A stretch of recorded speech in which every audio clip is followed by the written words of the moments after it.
Noah!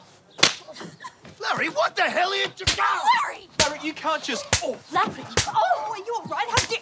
Larry!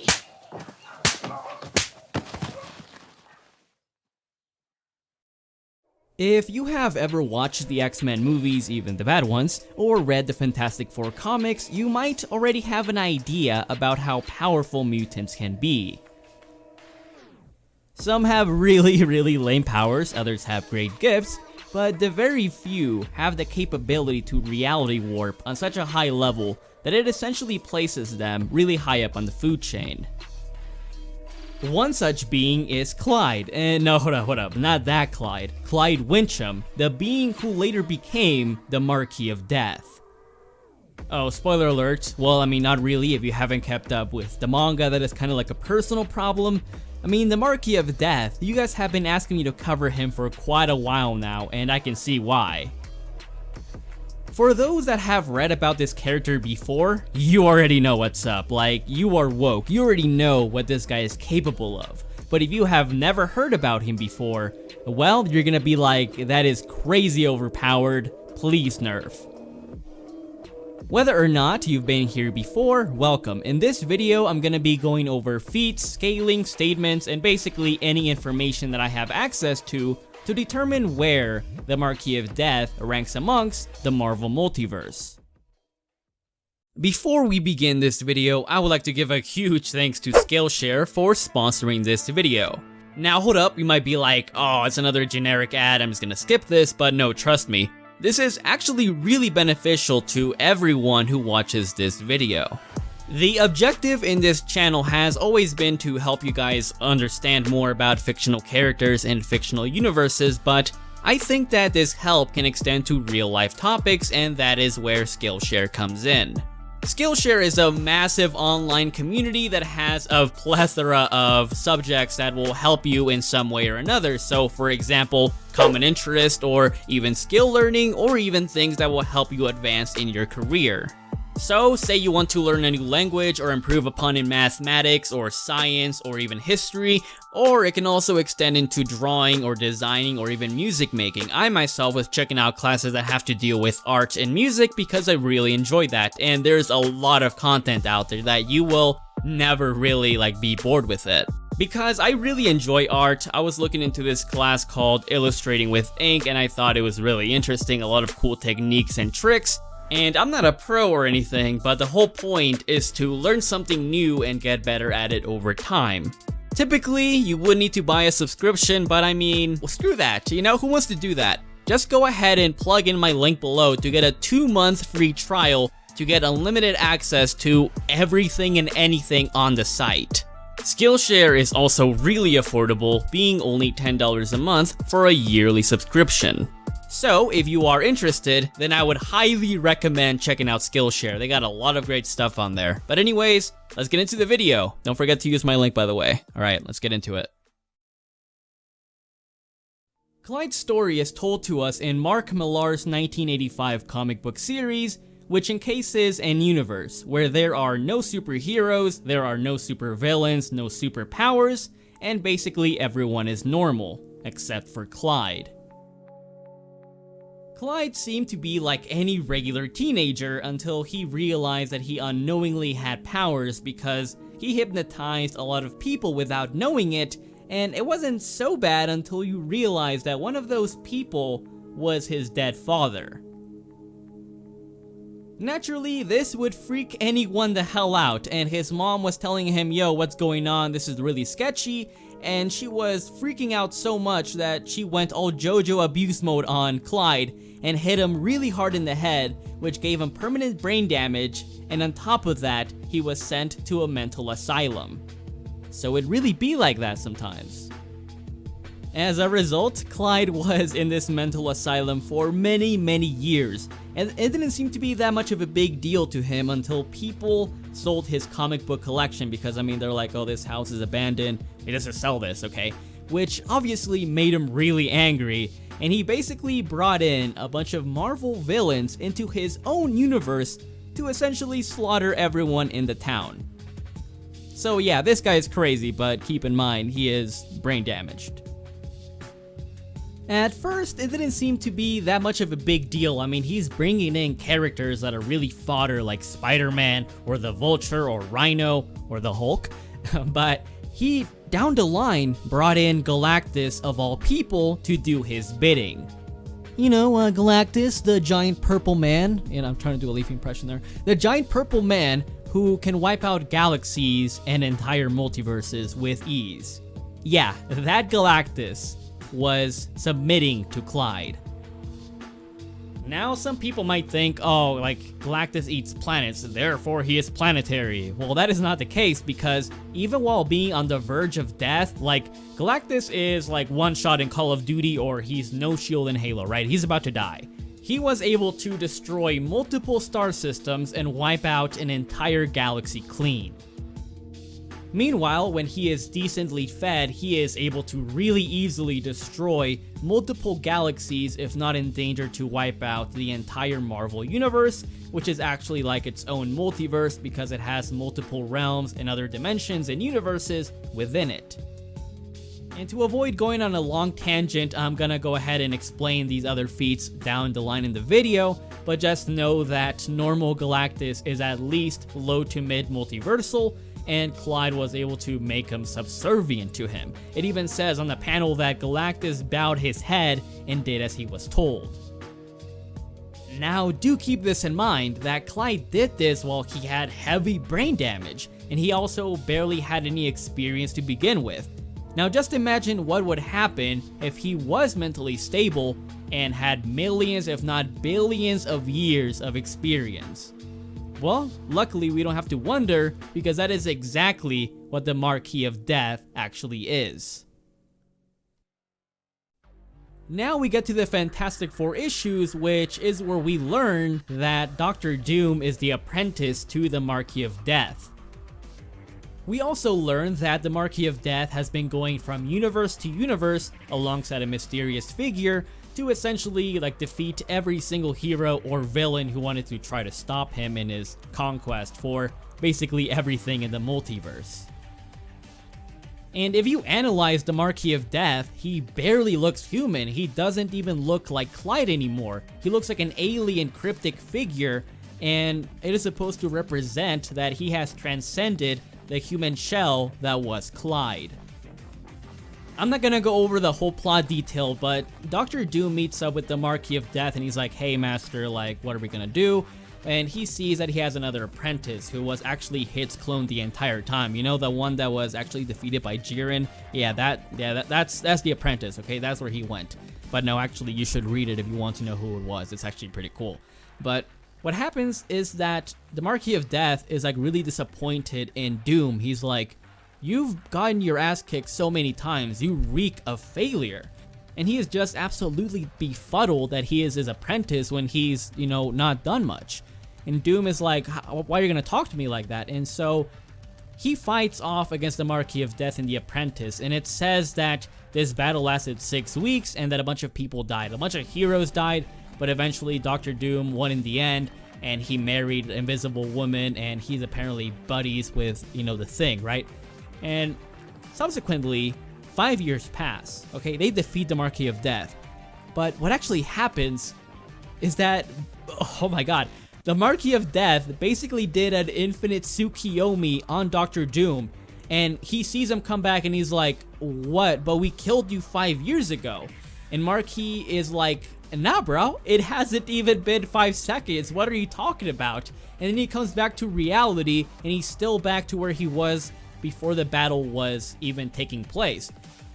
And after he was heavily manipulating his body to kill itself, he sent him back to the Pliocene era to get eaten by megalodon sharks. You cannot make this shit up, dude. He threw him back to get eaten by giant sharks, which is absolutely crazy. And then he went on to play mind games with the Fantastic Four. As you go through the story, you learn that Clyde essentially was brought into the Marvel universe after the events of 1985, where he brought in all the villains to his own universe, and he was taken to a laboratory, or like this Area 87, in order to try to be stabilized and controlled, but obviously that was going to backfire in one way or another. So what ends up happening is that Clyde awakens and he restores his mental state, and he is also like assaulted by a bunch of these villains, one of those being the Molecule Man, but Clyde was able to kill all of them with a single thought. Even other powerful reality warpers like Molecule Man got killed like that. Like, just imagine, that's before he became the Marquis of Death. To become the Marquis of Death, what Clyde did was essentially explore the Marvel multiverse and also go to the future and back in the goal to obtain more power and experience. So in order to play around and torture the Fantastic Four, I mean, keep in mind, he can kill them and make them not exist whenever he wants. He brings in an army of like a multiverse of Fantastic Fours, alternate versions, and he tells them, look, kill this mainline Reed Richards, and I will make all of your realities go back to normal, right? They're gonna be peaceful, they're gonna be pristine, or whatever. And what happens is that the Thing comes back with the present Clyde Wyncham, or the Marquis of Death, before he became the Marquis of Death, and they essentially duel each other in a really crazy reality warping battle. At first, they were summoning typical superheroes against supervillains, but then it escalated to the point that Clyde was bringing in Thanos and Galactus to fight for him, while the Marquis of Death brought in the Molecule Man and Eternity. Yeah, the Marquis of Death summoned Eternity and Embody to fight for him, which is really crazy.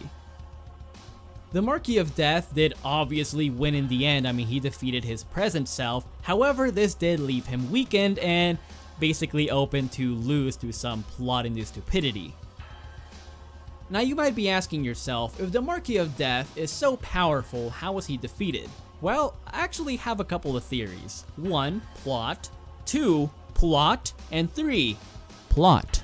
Oh, and don't forget, 4, fairy tale friendship magic, and 5, voodoo magic.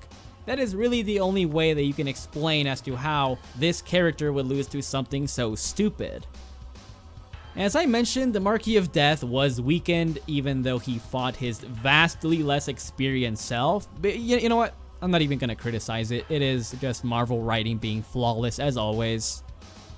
Okay, now this part of the video, I had to re-record at least over 10 times because I was going in too heavy on the ranting. I was just heated, man. But look, when I was reading through this, and if you read it yourself, you're gonna be like, what the f were they thinking when they wrote this? But hey, if you guys want me to do more ranting or do a whole separate video on that, let me know. I just kind of want to go off, but I kind of can't right now. This is about education. We gotta learn about how powerful these characters are. But look, let me explain to you as to why this is crazy. So what happens is that the Fantastic Four heavily amplify their powers to absurd levels by absorbing the energy from their alternate selves, which doesn't sound too bad on paper until you realize that the Human Torch obtained enough power to rupture the multiverse and cause damage to the Marquis of Death. Yeah, the Human Torch, a being who is consistently below the Silver Surfer and Thor, was able to damage a being who is more powerful and can control and embody Eternity, who Thanos needed the Infinity Gauntlet to defeat. Yeah, great writing. The point is, Marvel made a character so damn powerful that they couldn't think of a logical way for him to be defeated, but you know, man, that's how it goes.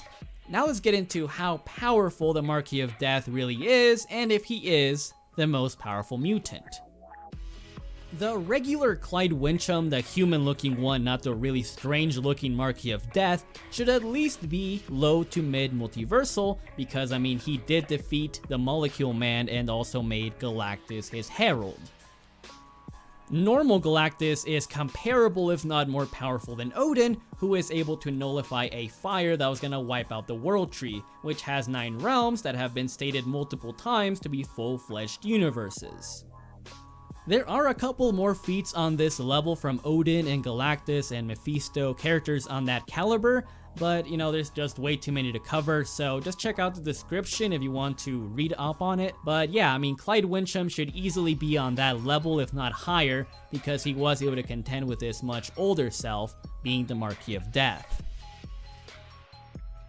Okay, the Marquis of Death, bear with me. He should at least be complex multiversal, meaning that he can interact or is more powerful than beings who are transcendent to the 5th and 6th dimensions. This is because we have beings such as Cubic who is transcendent or beyond the 4th dimension, meaning that he is 5th dimensional, and even the lowest Celestials are infinitely beyond that. They're like on a whole other set of infinite, and Eternity is far beyond the Celestials. Eternity and many of these other cosmic entities can interact like on a 5th, 6th, 16th dimensional, even a countably infinite dimensional scale, and even the M-bodies or the avatars can do this. So if the Marquis of Death controlled Eternity's M-body to its highest dimensional point, that would easily make him high hyperversal, or at least complex multiversal, going off of how the Celestials are already 5th to 6th dimensional and Eternity is far beyond them infinitely. However, he would still be weaker than beings such as the Chaos King, who was able to affect multi-eternity, so all of eternity, and he would also be weaker than King Thanos, who managed to kill off an M-body of the Living Tribunal, who is vastly more powerful than eternity and all the abstracts combined. Now the big question, is the Marquis of Death the most powerful mutant? Well, yes and no, and here's why. In comparison to like Professor Xavier or Nate Gray or Jean Grey Phoenix or even Magneto, yeah, the Marquis of Death is vastly more powerful than them, no question about it. And there's really only one mutant that can even hold a candle to him, and that is Franklin Richards. And here is where the yes and no comes in, because Franklin Richards has a lot of different versions across, different universes and iterations. Consistently speaking, Franklin Richards has been able to contend with Skyfather and Celestial level beings. Even as a kid, he was able to essentially humiliate Mephisto in his own realm, and he was also able to essentially manipulate the attacks that Celestials were blasting at him. While adult Franklin Richards was able to tear apart mad Celestials who were comparable if not more powerful than a really well-fed Galactus, not to mention that he also made Galactus his herald, kinda like how Clyde did when he was mentally unstable. However, there are other versions of Franklin Richards that have been able to interact with the Nexus of all realities, which is on a much higher dimensional scale than anything that the Marquis of Death has shown to interact with, and it actually connects a lot to Oblivion. But honestly, this video is already getting too long, so that'll be another video for another day. Just know that the Marquis of Death should be more powerful than most standard versions of Franklin Richards. But, I mean, at least he would be number 2 if you want to incorporate the other versions. But either way, he would still be one of the most powerful mutants out there, and is easily one of the most powerful beings in Marvel as well, easily an abstract/cosmic entity level threat. But yeah, there you guys go. Marquis of Death is finally done. I really hope you enjoyed, hope you learned something new from this, and I'll catch you thoughties next time. Peace out.